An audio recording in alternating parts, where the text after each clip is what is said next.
Hey everyone, it's Yasser. I'm a professional recruiter. In this video, I'm going to show you how to apply for a job step by step so you actually get called for an interview. Maybe you've applied for a whole bunch of jobs and you're not getting any calls, you're not getting called in for any interviews. I'm going to show you the right way to apply. In-depth tutorial coming right up for my full course. If you want to check that out, links in the description. Let's waste no time, let's get right into it. I want to show you the resume that I use that I got 4 or 5 interviews out of. I use this exact resume, the one you're seeing. Now, one thing to know before we go into anything, not in all cases do you need the perfect resume. Sometimes you send in a resume that has some things that could have been done better, but if the employer who's looking at the resume like what they see and there's enough good information on there justifying your experience, then they'll give you a call. So what you're seeing on my resume is just the resume that I use. It's not a perfect resume. I'll point out a lot of things that I could change otherwise, but it definitely has a lot of things that's working for it, and I want to point that out. Now, in some jobs that are you just have to come and do the job. For example, if you're applying for a general laborer job, if you're applying for a customer service job, everything that you can just come and learn on the job itself. You don't need to have a perfect resume. You don't need to have it completely polished. If they see you have the skills they're looking for example, in a general labor job, if they can see you've done general labor roles in the past, you've done more hands-on jobs in the past, and you have that on your resume, that's good enough for most employers. They'll give you a call. But for more senior positions, more office-oriented positions, you'll need to be a little bit more polished. You'll need to have exactly the right kind of experience. So I'll tell you what approach I took when I was making this resume, why I got contacted because of this. I got contacted quite a bit, and I'll show you the actual job posting as well. So let's actually look at the job posting before we get into the resume itself. Now, I've just censored out the names of the company itself for privacy reasons, but essentially I was applying for a student recruitment coordinator job, right? This is the job posting you will see on their website or wherever you're applying, whatever job you might be. This is a template you can expect. So they will explain what the company is, what role they're looking for, what the duties on that role are going to be, and what the requirements are that they're looking for, okay? Now, just to give you some context, I was someone who had almost 0 years of work experience. I had maybe just a couple of months part-time here, part-time there, but nothing really I had done in an office setting. So a lot of my experience came right out of university.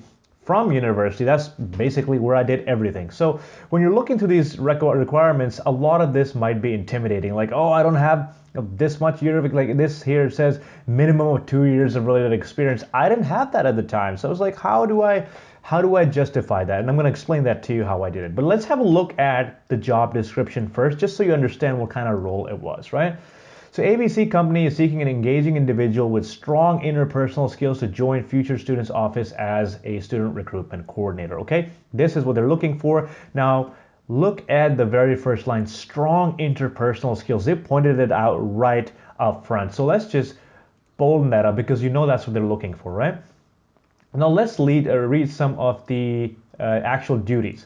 As a student recruitment coordinator, you will use your dynamic public speaking skills to attract well-qualified prospective students into undergraduate trades program at ABC Company. This was a university that I was applying to, so it had a lot of students coming in.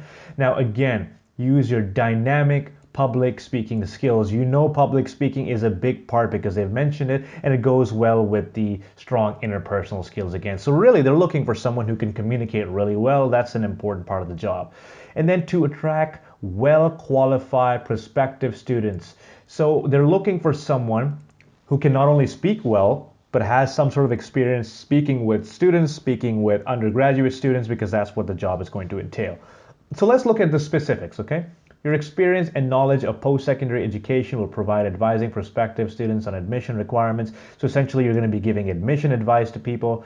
The student recruitment coordinator is a professional representing a wide range of recruitment opportunities. You build and maintain strong relationships. Again, they're really hammering down on the people aspect of it, right? You must have a high level of knowledge of the programs at ABC company. This essentially means you have to research the company you've applied for really well, and the position reports to the manager. Just so it shows you the hierarchy, what the team looks like, who you're reporting to. Okay, so these are the things that you will be doing. Essentially, it sounds like in this role, I would be building relationships with students, telling them about the programs in the university, going to different schools, different universities, and using my public speaking skills to attract new students. Great, sounds good, sounds exactly like what I was looking for, but the requirements. Now, the requirements is where we all get held up, right? Oh my God, I don't meet these requirements. How do I do it? So let's have a look at these requirements. The successful candidate will have a bachelor's degree and a minimum of 2 years of related experience in client and or student engagement and advising or equivalent combination of education, training, and experience. Now, this sentence right here, equivalent combination of education, training, and experience. If you have done anything in your time in university or in your time in high school, chances are you've been talking to students, talking to other people in that environment. So you're very familiar with that. You know how to talk to students. You know how to talk to other people in a group setting.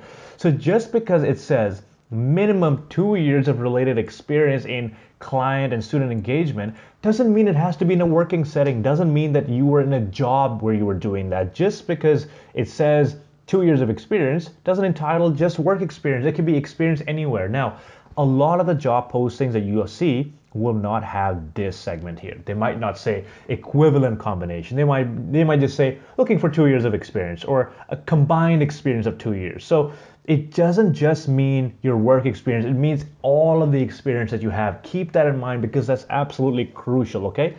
The next thing, preference will be given to ABC company graduates. Now, the university I was applying for, of course, they have students that graduate and they'll apply to this position as well. They'll give them preference. Understandable.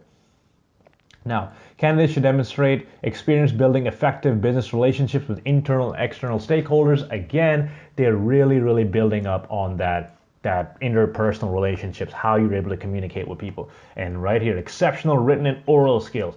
Proven ability to be flexible in speaking and polished presentation styles, small and large group presentation. Now, this is about the third time they're mentioning public speaking, so you can tell public speaking is definitely a large chunk of the job. You have to be good at it, and you have to be good at building relationships. And again, excellent interpersonal skills. So with a lot of the jobs that you're applying to, whether it's in human resource, whether it's in accounting, whether it's in sales, you might have something like this as well. It might not be interpersonal skills, but you might have something like leadership skills or analytical skills, attention to detail. So certain jobs will have certain things that they absolutely require. This job absolutely needs public speaking. Your job might need analytical skills, focus, organization skills, whatever it might be. So keep a lookout for that. Keep highlighting that, okay? Just so you know what they're looking for. Here, it's very obvious they are looking for someone who is very good with people, who's very good at communicating and speaking. So let's continue. Technology savvy with an ability to use CRM systems and social media platforms is an asset. Okay, so let's highlight social media platforms as an asset. CRMs, up until that point, I had no idea what a CRM was. I never used a CRM, no idea. Strong understanding of BC and other Canadian education system. Now, this university was located in Canada. It's expecting you to know about the education system. I've studied in Canada, but I don't know a whole lot about it, okay?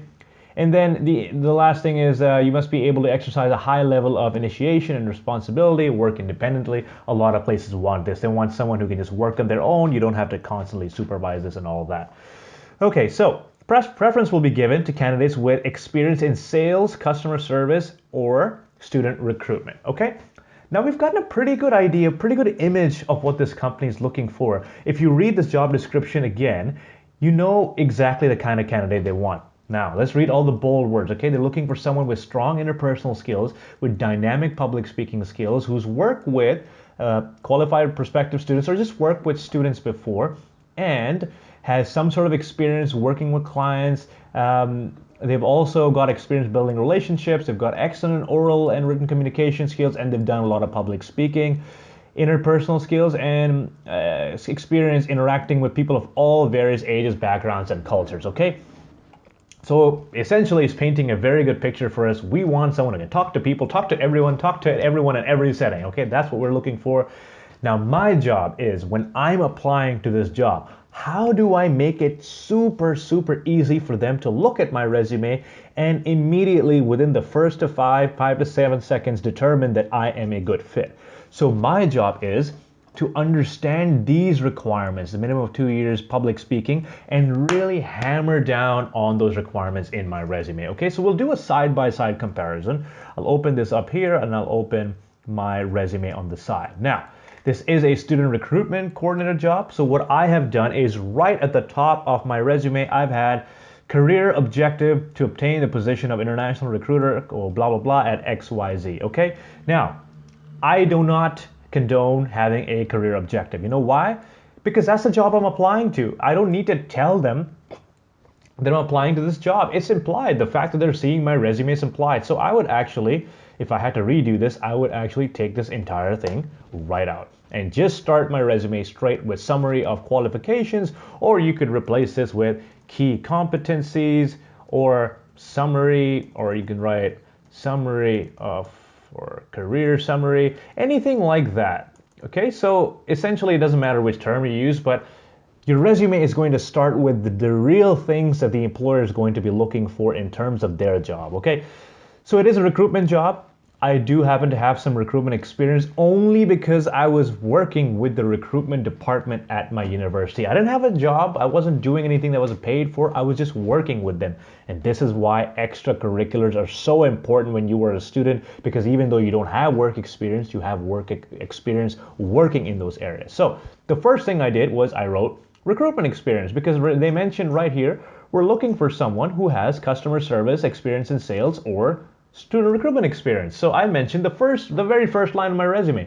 Work with Thompson Rivers University, that's the university I studied at, and Segi University, that's the other one I studied at, to explore new student recruitment opportunities across the world. And I was doing this through a lot of education expos. I was helping them out there. I was working on some, you have campaigns where there's like a huge day where all the students come and you talk to new students coming in. You have club days. So I did a lot of that. I mentioned it first thing on my resume. Okay, so I know they're looking for a recruiter. I put recruiter on there. Now, the public speaking thing is so important for them. It's absolutely vital. So I really have to pull out my big guns. Now, the reason I applied to this job is because I was looking for something that had public speaking, because I have a lot of public speaking experience. So the second point I put was my TEDx speech. How to get along with anyone, and that also helps with the interpersonal relationships and building relationships with people. My TED Talk was about how to get along with anyone. Now, you don't need to have a TED Talk. Not everyone has a TED Talk. You can always post about different things you might have done, not even public speaking related. Could be anything else. If you were doing analytical work, how did you help someone with analytics? Or maybe you were applying for a taxation related job. Did you help other students do taxation? Or maybe you helped someone in your community do taxes. Anything you can find that's relevant, post it there. In this job situation, I know they're looking for public speaking, so I posted the biggest gun I could find in terms of public speaking experience, and that is my TED Talk. So I wrote about how it highlights the need for empathy in building communities. And that pertains directly to what they're looking for, strong interpersonal skills and someone who can build business relationships with internal and external stakeholders. So can you see what I'm doing here? I'm looking for what they want, and I'm finding evidence in my life, in my career, in my experience to fill that gap, okay? Number 3, now they also mention here, if you look at it, excellent interpersonal skills and interaction with people of various ages, backgrounds, and cultures. Now, I was born and raised in Pakistan. I went to Malaysia to study there, and then I came to Canada. So I have a huge array of experience talking to international people from so many different countries, okay? So that's exactly what I said. I said in-depth understanding of intercultural communication, studied and worked across 3 countries, Pakistan, Malaysia, Canada, experience working with people from more than 50 countries. Now, can you see I'm dropping these numbers in there, these names in there, so they really understand why I had this experience. Now, suppose if I, instead of writing all of this down, I just had recruitment experience, TEDx talk, in-depth understanding of intercultural communication, and I didn't have any of these. I didn't really explain any of that. It wouldn't sell it as much because anyone can say that. Where's the proof? You have to provide proof, and that's what I'm doing here. I'm telling them, oh, you're looking for recruitment experience? I have recruitment experience. This is it. Oh, you're looking for someone who's done public speaking? I have public speaking experience. This is it. Okay, so I'm just connecting the dots here. That's all it is. You have to look at the job description and then you have to reverse engineer it, okay? So Continuing along, again, I've done a lot of public speaking workshops as well. I really hammered down on the public speaking aspect of it because I know that's what they're looking for. Interpersonal skills, I also work with the recruitment department in my other university. Now, what's interesting is you'll find is I also wrote social media recruitment experience because I also have a YouTube channel where I help students understand how to come to Canada, how to study, how to make a resume, how to apply, how to succeed in university. So I think that was worth posting. I've had an accumulated, well, I have a lot more than this now, but I have 80,000 views on there. I've got upwards of 2,000 subscribers. So I wanted to use that information to show them that I'm not just passionate about working on this in my work setting, I'm also passionate about doing this outside my work. So you can mention things in here that aren't actively related to just your work. If you've done something outside work that you think is relevant, include it on there. And that's exactly what I've done.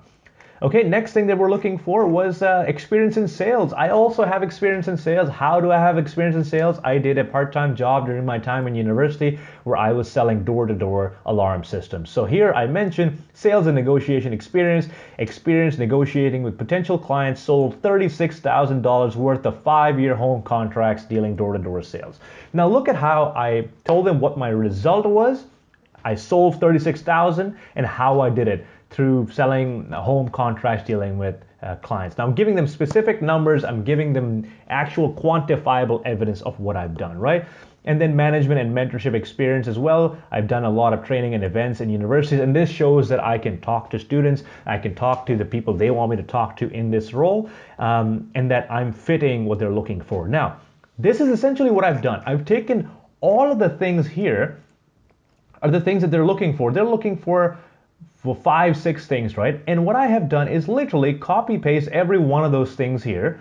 Now suppose if I was starting from scratch, I would let's just delete this here, delete that here, delete this here, okay?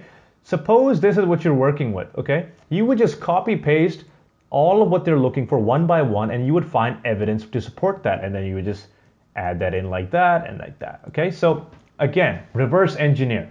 Take the things they're looking for. Now, if you had to start this from scratch, this is how you would do it. You would write public speaking, you would write interpersonal skills, and say if your job needed detail orientation, okay, you would write that, and for each one of them, you would give a specific example of how you've done that in the past. Could be anything from your classroom to outside, achieved the highest rank in my classroom, or whatever. It can be anything you can think of in terms of your public speaking prowess. You could write about how you were in a debating team. So for every one of the things they're looking for, write it down, one piece of evidence or one thing from your past that you can use as proof. Okay, that's what you're going to do. Now, what does it achieve? What is the point of doing all this? Now, if you're looking for 5 things in a candidate and you open the candidate's resume, let's just fix this up. Suppose you are the hiring manager, okay, and you want someone who's really good at public speaking, really good at sales, blah, blah, blah, all that stuff. And you open the resume, and the first thing you see are the exact things that you're looking for. You're looking for all these things. You don't have to read to the rest of my resume to see if I have that experience. No, I told you right up front, I have recruitment experience. You're looking for that, I have it. You're looking for public speaking experience, I have public experience. I'm not leaving anything to chance. I'm not making them figure it out. I'm leaving it to them, okay? Now, what I would change about this, I think I've written down too many things here. There's about 10 points here. I would cut it down to about, say, if we cut it, this looks a lot easier to read. Because then otherwise what happens is you have a giant, even though it's in point form, it looks like a giant paragraph of information. And you don't want to do that because then no one wants to read the whole thing. So have just small points up in here. Let me just fix this up. There you go. So small points, just maybe 5 points, I would say. 5 of the things that they absolutely need. Just sum it down to that. Okay, let's just get rid of one of these here as well. Now it looks a lot better. It looks nice and neat. Now, moving on. Okay, now you might have a lot of experience where you're like, well, this doesn't really fit what they're looking for. You might have worked at a cafe. You might have worked somewhere that has nothing to do with it. You can write that down in relevant experience or additional experience. Now, the relevant experience, you'll find that it's still not something I was paid for. I was doing student development and I was facilitating workshops in public speaking and social skills. So that's what I wrote. Conducted 40 plus workshops. I was winning some awards in leadership and all of that stuff. So essentially, I'm giving them evidence of what I did here. But still, It's not actual work experience, is it? And it doesn't need to be. That's what I'm saying. So you just have to find things that are relevant. So instead of writing work experience, if you don't have any work experience, you can always write relevant experience and write all the things. I even wrote my YouTube channel on my resume. Now, initially I was like, well, I probably shouldn't be doing that. I shouldn't be writing my YouTube channel. But if it's relevant, if you're doing it, if it adds to what they're looking for, sure, because I know they're looking for someone who wants to reach out to students, and that's what I want to do, so I'm going to include that on there, right? So for example, if you are someone who's applying for an IT role, and they're looking for someone who has a lot of experience putting computers together, building computers from scratch, putting all the components together, or installing software, and you don't have experience doing that in a actual work setting, but you've done that at home, write that down. Write it that you did it yourself. You built computers 5-10 times for your friends, for yourself. Write that down because it's relevant experience, okay? The more quantifiable you can be, the more evidence you can give them, the better. So here I just listed down all the information where I thought was relevant, and then later on I just had another section that had additional experience, okay? Now additional experience essentially is what I was doing that might not be directly related, but I did it, and you have to show them what you were doing, right? So I was actually working up at a salon here, and the only reason I mentioned that is because they'd want to ask me, what were you doing before this job? We want to know what the timeline looks like. Because if I had just mentioned, yeah, I graduated, and for the next 6 months I didn't do anything, they'd have questions about that. So always mention what you're doing, and I mention it here down. And then later on, you also mention about your awards, activities, everything that shows your experience and what makes you relevant, right? But as you see, the most important aspect of my resume was that summary of qualifications, and I expand on every one of these things in my relevant experience sections. Like I talk more about my public speaking here. I talk more about it in my YouTube thing, and also while I was a marketing coordinator, I was doing different things to reach out to different students. So as you can see, it might sound a little weird, and some recruiters might not like it, but this is a summary of your resume at the top of your resume. It's like a snapshot of a snapshot, right? So if the employer has only 5 seconds or 7 seconds to look at your resume, they open the resume, and they know they're not wasting time reading your resume, because the first 5 things they see is exactly what they're looking for. They will want to continue reading on, especially if you have the exact kind of experience that they're looking for. It's really going to help you. So when I was talking about reverse engineering your resume, it always starts with the job description. You look at the job description, see what they're looking for, and then you change up what's on your resume. So a lot of this you might have to change up. Relevant experience, you might have to change it up depending on what they're looking for. Suppose that you're applying for a marketing job, right? So all of a sudden your marketing job might be more relevant. So this thing would go further up top, and this one will go further on the bottom. You can rearrange it depending on what they're looking for. I would advise sticking to a reverse chronological order, usually, like go from what you did most recently to your oldest position. I haven't done that because a lot of the recent experience I had here was not really related to what they were looking for. But even then I found things that were similar, because I had worked in social media. I was managing 2 accounts and managing a lot of customers for that business, so that was relevant. That's what I mentioned. Now, working at a salon, I was also folding a lot of towels. I was sweeping the floor. I was talking to customers selling hair products. Not really related to the job itself, is it? That's why I didn't mention any of it. I didn't mention anything about it. Now, you might see this and you say, manage social media accounts for 2 businesses. I wouldn't phrase it like that again. It's too simple. It doesn't really tell me what I did. Well, I wrote it, but looking back at it, it doesn't really sound like, wow, you did this. You really have to use some big words and some quantifiable evidence. For example, I could have said, increase the growth of social media following for 2 businesses by 3,000 followers per month for 6 months. That is more quantifiable, gives you more in-depth knowledge about what I did there, right? So if you look at this position here, sold a total of 35,000 worth of 60-month long home automation contracts. That sounds incredibly specific. It's like, wow, that's the result this person got. This is how you want to term your experience, right? So everywhere here you'll see, wherever I have a number, organized 25 events, I put that down, and I just wrote down as much quantifiable evidence as I could here. Nominee for this award, winner of 4, whatever. Anywhere where you have the numbers supported, write that down. And then you'll see my education came right at the end. right at the end, even though they were looking for someone who has a degree, they're not going to hire me just because I have a degree. They're going to hire me because I have the public speaking skills, the interpersonal skills, all of those skills. So this is how I've done it. And of course, mentioning awards as well. Reverse engineer it. This is not the perfect resume. As you can see, far from it. There are a lot of things I can improve, especially like summarizing it. If I had submitted it the way it is now, it would look a lot better than the big chunk of text that we had initially. But this is what you want to do. Strong summary of qualification, relevant experience. Education usually comes right at the end, unless they're very specific about the GPA they're looking for. They say, oh, we want someone who has a 3.8 GPA, and you have it, then you're going to mention it up at the top. Or they say, we only want someone who has no work experience, but they have a degree in XYZ. So you know they're going to be looking for that degree. If you know they're going to be looking for it, then you can move it up to the top of your resume. Okay, so that's how you need to prioritize. That's how you should reverse engineer it. Now, I've given you an example of myself, how I go about doing this. You can do this for every single job, no matter what the job posting is. And I hope you understand why this means every resume you send has to be different. You can't use the same resume across the board. You have to tailor it to the job description. Now, they might have had something completely different that they wanted. They might be that same exact position, student recruitment coordinator, at a different university, at a different college. They might be looking for different things because maybe the specifics of the job duties are different. Maybe you don't have to do any public speaking. Maybe you only have to conduct seminars on camera. Then they might be looking for someone who has on-camera experience. So now you'll have to change up your resume to show that you have on-camera experience or how you've been able to get on-camera experience. So every single job you apply to will have a different resume, and I hope I've shown you that.